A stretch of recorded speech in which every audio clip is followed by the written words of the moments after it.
ተነስልኛ ተሽሎሞ መልካም ሳምንት ተነስነና አቶ ፋሲል መልካም ሳምንት እንዴት ሰነበትክ? እሺ እስቲ በመጀመሪያ እንግዲህ ዶክተር አብርሃም ንጉሴን በኢትዮጵያ እስራኤል አምባሳደር ከኢትዮጵያ እየተጠባበቀን ነው። እሱን በስልክም ለማግኘት ጥረት እያደረግን ነው። እስቲ ወደ ሀገር ውስጥ ጉዳያችን እንመለስና የሻባክ ወይም የሀገር ውስጥ የመረጃ ድርጅት አዛዥ ስልጣን አለቅም የማለታቸውን ጉዳይ አንተ ረጅም ጊዜ በክኔሴት በህግ መስክ በተለያዩ መስኮች አገልግለሃል። እንዴት ታየዋለህ? ያውልህ እሳቸው የተመረጡበት ጊዜ አገልግሎት የሚሰጡበት ጊዜ ለተወሰነ አመታት ነው። ልክ እንደማንኛውም የመንግስት አገልጋይ ሰጭ ማለት ነው። ልክ የኢታማጆር ሹሙ እንደሚሾመው የመንግስት ዋና የቢሮ ዋና ስራ አስኪያጆች እንደሚሾሙት በእንደዛ አይነት ሁኔታ እያንዳንዱ የመንግስት የከፍተኛ ባለስልጣን የሚሾመው የዘላለማዊ ሹመት አይደለም። ለ4 አመት ለ5 አመት ማክሲመም ያንም መንግስት ነው ጊዜውን የሚሰጣቸው እንጂ ሆኖም ግን ያን ጊዜ ሳይጨርስ ሰውየው የሚለቅበት የተለያዩ ምክንያቶች ሊኖሩ ይችላሉ። አንደኛ የግል ጉዳይ፣ ሁለተኛ ያ ሰውዬ በስልጣኑ ላይ እያለ ስራውን ጥሩ አድርጎ ካልሰራ መንግስት ሊያባረው ይችላል። ሶስተኛ ደግሞ እኔ አልሆነልኝም አልፈልግም ብሎ ደግሞ ሰውየው ከስራው ራሱን ማግለል ይችላል። አሁን የሮኔን ባር የሚባለው ሰውዬ የሻባክ ወይ በደህንነት ዋናው ኃላፊ ኬዙ ወይ ምክንያት ሊሆን የሚችለው በ7 ቀን 10ኛ ወር ያጋጠመው ውድቀት ነው።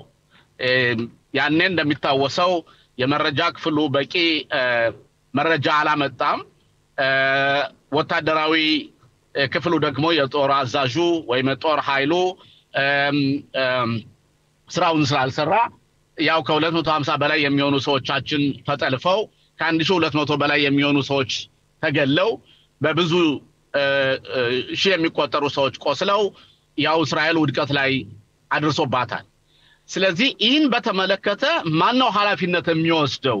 ለዚህ ውድቀት ኃላፊነትን የሚወስደው ማነው በሚባልበት ጊዜ ያው የሮኔን ባር መስሪያ ቤት ከፍተኛ ኃላፊነት አለበት። መከላከያ እንዲሁም ኃላፊነት አለበት። ሁሉም መስሪያ ቤቶች ኃላፊነት አለባቸው። ስለዚህ በዚህ ኃላፊነት መሰረት እነሱ አሁን እያሉ ያሉት እንዴት ነው? እኛ ኢታማጆር ሹሙ እንደሚታወሰው ሄርጽያ ለቪ ኃላፊነቱን ወስዶ ኃላፊነቱ ከስራው ራሱን አግሏል። ሮኔን ባር እያለ ያለው እንዴት ነው? እኔ አይደለሁም፣ እኔ በሰዓቱ የሚያስፈልገውን መረጃ ለመንግስት ለጠቅላይ ሚኒስትሩ ሌሎችም አቅርብ ያለው ውሳኔ ያልወሰኑ እነሱ ናቸው፣ ውድቀቱ የኔ አይደለም። ስለዚህ ስሜን እኔ አጥልቼ ነው መለቅ የሚል አቋም ይዘዋል። ሌጂቲሚ አቋም ነው። በነገራችን ላይ እንደሚታወሰው ደግሞ ከጦርነቱ በኋላ ከተከፈተ በኋላ በ7 ቀን 10ኛው ጀምሮ በእውነት የነሱ መስሪያ ቤት መረጃው በሚያመጣው መረጃ መሰረት ወታደራዊ ጥቃት በሐማስ ላይ ተደርጓል። በተለያዩ አቅጣጫዎች እስራኤል በ7 አቅጣጫ እየተዋጋች ነው ማለት ይቻላል። ለዚህ ደግሞ ስራቸውን እነሱ ጥሩ አድርገው እየሰሩ ነው። አልሰሩ ማለት አይቻልም። እስራኤል ያሳየችው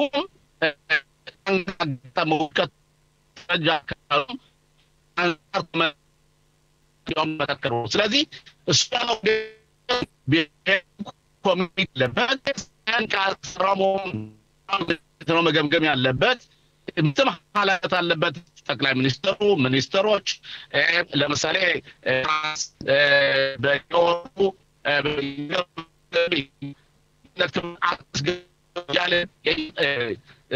የሙያ ግፊነት ባለማግኘቱ ሐማስ እንደዚህ ጠንካራ እነዚህ ነገሮች ብቻ ቁርባን ሊሆን አልችልም ነው።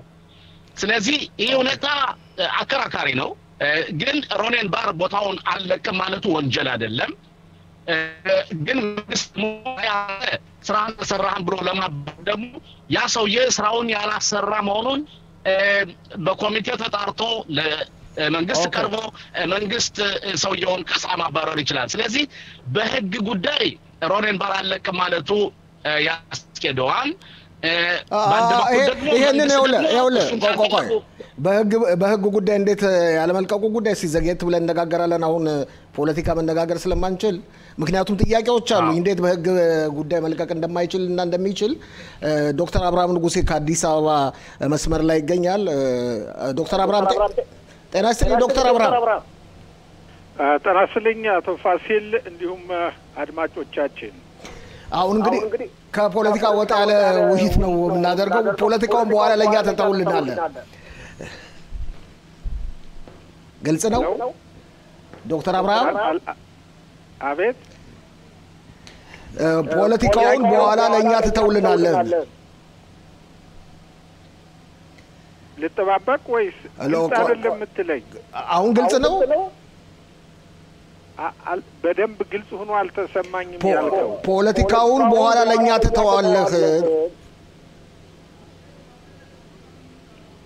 ምናልባት እንደገና ደውሉልኝ ቃልህ እየተሰማ ፍሬ ነገሩ ግን አሁን ይሰማል በሚገባ አሁን ይሰማል ኦኬ ፖለቲካውን በኋላ ለኛ ተተውልናል አሁን አንተ አገር አቀፍና ዲፕሎማት ጉዳዮች ነው የምንነጋገረው አቶ ሽሎሞ መስመር ላይ ይገኛል ሰላም አባባል ይችላልላችሁ ጤና ይስጥልኝ አቶ ሽሎሞ እንደምንሰነበትክ ጤና ይስጥልኝ ዶክተር አብርሃም አምባሳደር አብርሃም ወንድማችን እንደምን አለ ደህና ነኝ ደህና አንተ ቤተሰብ ሁሉ ደህና ናችሁ ደህና ነን እግዚአብሔር ይመስገን አለን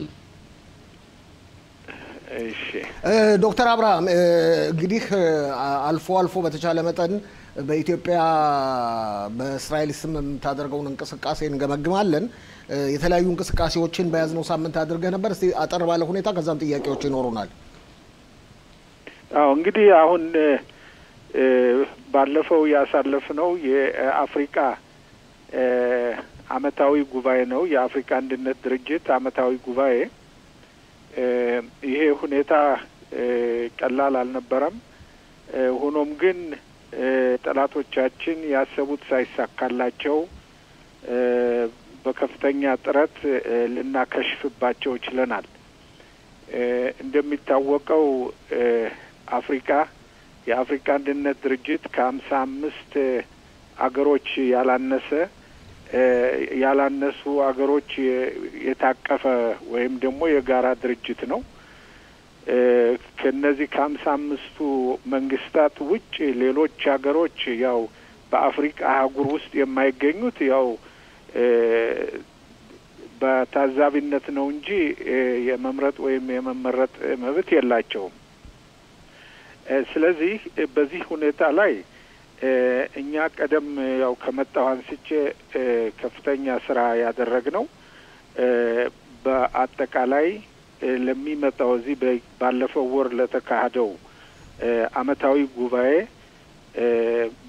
በየጊዜው እንደሚያደርጉት ብዙ ሙከራ ስለሚያደርጉ በተለይ አሁን ባለው የእስራኤልን ተጨባጭ ሁኔታ በማየት እስራኤልን ለማውገዝ እስራኤል በአፍሪካ አንድነት ድርጅት እንድትወገዝ ብዙ ጥረት አድርገው ነበር ግን ቀደም ብለን የዲፕሎማሲ ስራ ስለሰራን ያ አላማቸው ሊከሽፍ ችሏል ይሄውም አንደኛ አፍሪካን እንደሚታወቀው ትልቅ አህጉር ነው ከ5 በመክፈል ሰሜን አፍሪካ ደቡብ አፍሪካ ምስራቅ አፍሪካ እና ምዕራብ አፍሪካ እንዲሁም መካከለኛው አፍሪካ የሆኑትን አገሮች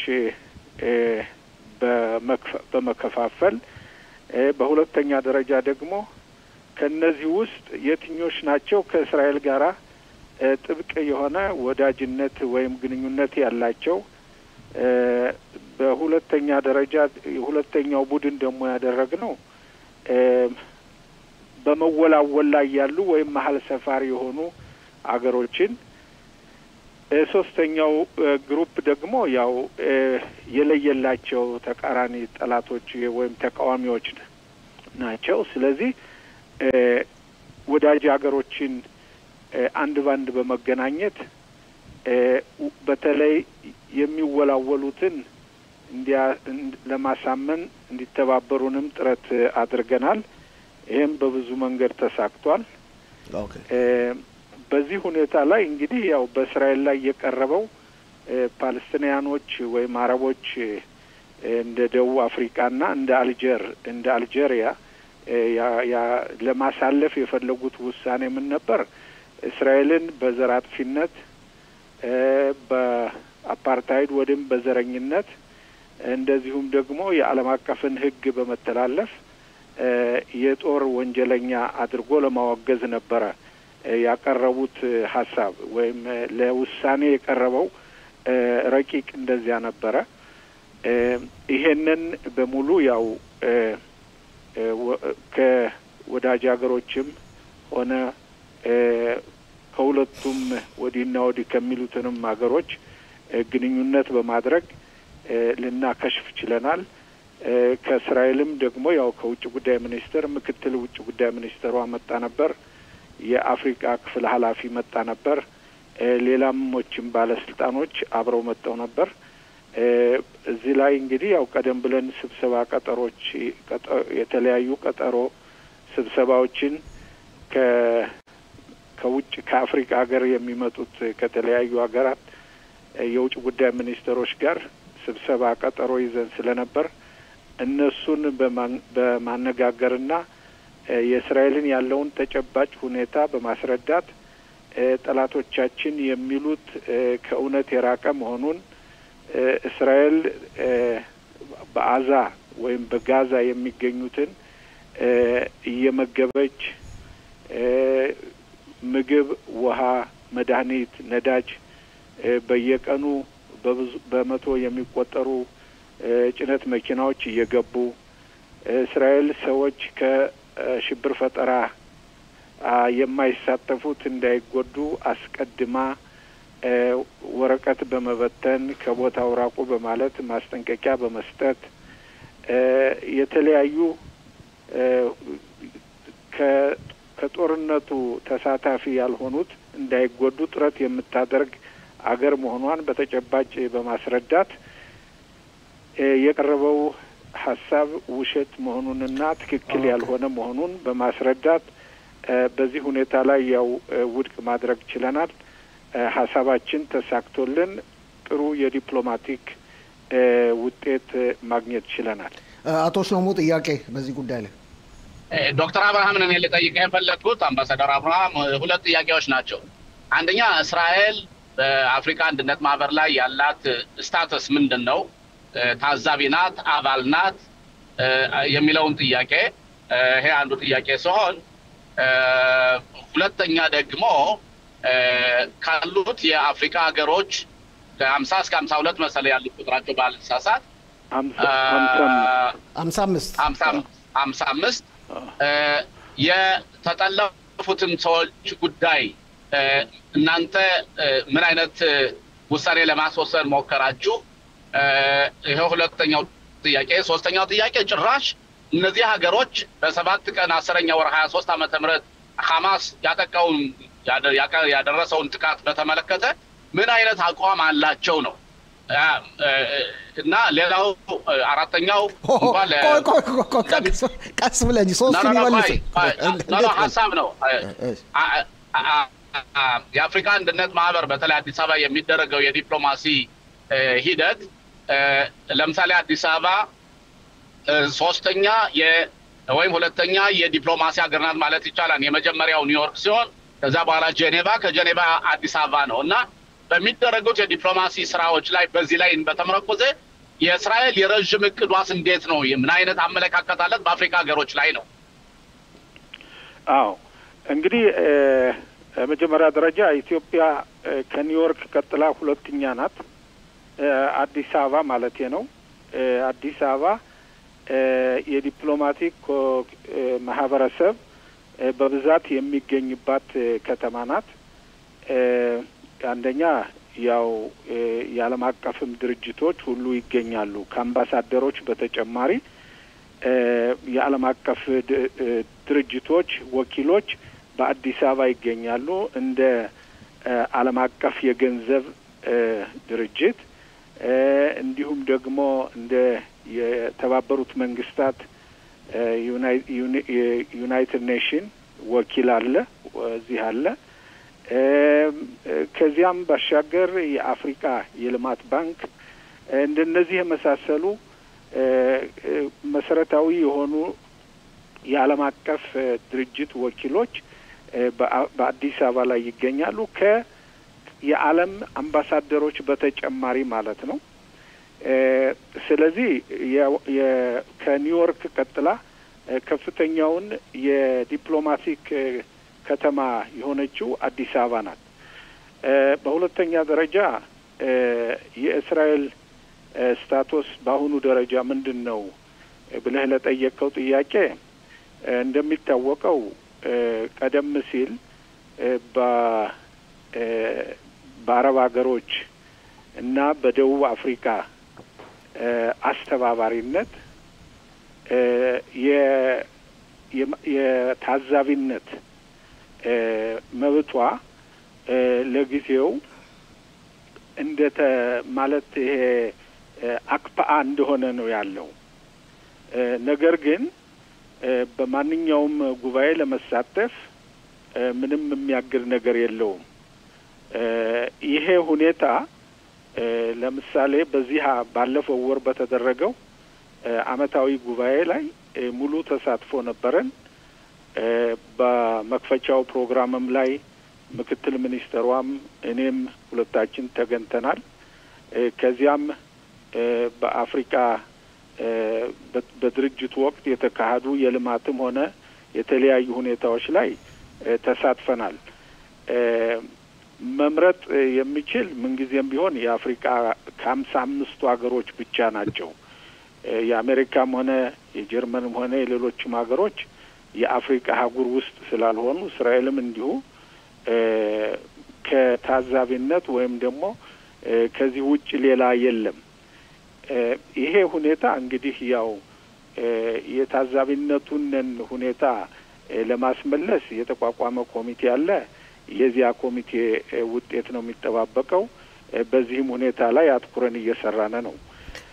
ጥቅምት 7ቱን ለማጠቃለል ቀረ ለወደፊቱ ምን ታስቧል ስላልከው ጥያቄ በእውነቱ በአሁኑ ደረጃ የእስራኤል መንግስት ከእንደ ስትራቴጂ የአፍሪካ አህጉርን የአፍሪካ ሀገሮችን ወዳጅነት በማጥበቅ ጥሩ ስትራቴጂ የዲፕሎማቲክ፣ የፖለቲካ፣ የኢኮኖሚ ስትራቴጂ ሁናንድ በአፍሪካ ሀገሮች ስላለ ከእስራኤልም ጋር ደግሞ ቀደም ብሎ የነበረ ግንኙነት ስላለ በተለይ አፍሪካን ብዙ የአፍሪካ ሀገሮች ከአውሮፓ ቅኝ ግዛት ከተላቀቁ በኋላ አገራቸውን በወታደርም ሆነ በልማትም ሆነ ለማቋቋም ከፍተኛ ጥረት ያደረገች እስራኤል ናት። ስለዚህ ከመሀል ላይ ያለው የዚህ ከዮም ኪፑር በኋላ ብዙ ሀገሮች እንትን ብለው አሁን እንደገና አድሰው ብዙ የልማት ፕሮግራሞች በተለያዩ አፍሪካ ሀገሮች ላይ እየተዘረጋ ነው። ኤምባሲ ካልተከፈተባቸው ቦታዎችም እየተከፈተ ነው። አሁን በቅርቡ ያው ዛምቢያ አዲስ ኤምባሲ በመከፈት ላይ ነው ያለው። ስለዚህ በብዙ አገር በውጭ ጉዳይ ሚኒስቴር እንዳየሁት እና እንደማውቀው አፍሪካን የበለጠ ለማጠናከር ከፍተኛ የሆነ አላማና ፕሮግራም እንዳለ አውቃለሁ። ኦኬ ዶክተር አብርሃም 30 ሰከንድ አለን። ያው ጊዜያችን እያለቀ ስለሆነ እስቲ ጥቅምት 7ን በማስመልከት ያቀረበለት ጥያቄ። አዎ ጥቅምት 7ን በተመለከተ ያው እያንዳንዱ ሀገር ያውቃል። በየግንኙነታችንም የምንገልጸው ሁኔታ ነው። እዚህ ላይ ግን አንድ ነገር ላስታውስ የምፈልገው የአረብ ሀገሮች ካቀረቡት ውሳኔ እንዲያልፍላቸው ካቀረቡት ሰነድ ውስጥ ይሄን የጥቅምት 7ን ሐማስ ያደረገውን አልጠቀሱትም። ብዙ የአፍሪካ ሀገሮችንም ያናደደው አንዱ ይሄ ነው። በግልጽ ሐማስ በእስራኤል ላይ ያደረገው ተጨባጭ ሁኔታ እየታወቀ ያንን እንዳልተደረገ ምንም አንድም ቃላት ሳያስገቡ እስራኤልን ብቻ ወንጅለው ማቅረቡ ይሄ ብዙ የአፍሪካ ሀገሮችን ያስነሳ ችሏል። የተጠለፉትንም ሁኔታ ስንነጋገር ያው በጣም የሚያሳዝን ሁኔታና ሁሉም የሚያዝኑበት ሁኔታ ነው። አሁንም የተደረገው ስምምነት የተጠለፉትን ወይ ታግተው የቆዩትን የተመለሱትንም በመመልከት የተደረገውን ስምምነት ሁሉም የሚደግፉት ሁኔታ ነው ያለው። ይህ ሁኔታ እንግዲህ ይሄን ስል ሁሉም የአፍሪካ ሀገሮች ናቸው ማለት አይደለም። እነዚህ የሚደግፉን ቁርጥ ወዳጅ የሆኑ ሀገሮችና እንደ ኢትዮጵያ፣ እንደ ሩዋንዳ፣ እንደ ኬንያ፣ እንደ ጋና፣ እንደ አይቨሪ ኮስት፣ ብሩንዲ እንደነዚህ ያሉ እንደ ታንዛኒያ፣ እንደ ዛምቢያ ብዙ ናቸው የኛ ወዳጆቻችን። አንዳንድ ደግሞ ገና በመሀል ሰፋሪነት ያሉትም ቢሆን የተደረገውን በጥቅምት 7 የተደረገውን የሚያወግዙና እጅግ በጣም የሚያዝኑ ነው የአምባሳደሮችን ሳነጋገር ያላቸውን ስሜትና ተቃውሟቸውን የሚገልጹት። ዶክተር አብርሃም እንግዲህ እንደዚህ እናደርጋለን። ዛሬ በቴክኒክ ጉለት ምክንያት ዘግይተን ስለገባን ሰሞኑ እንደገና ተጨማሪ እንቅስቃሴዎችን ስላደረክ እንደገና እናነጋግራለን። ለዛሬው በጣም አመሰግናለሁ ዶክተር አብርሃም። አመሰግናለሁ።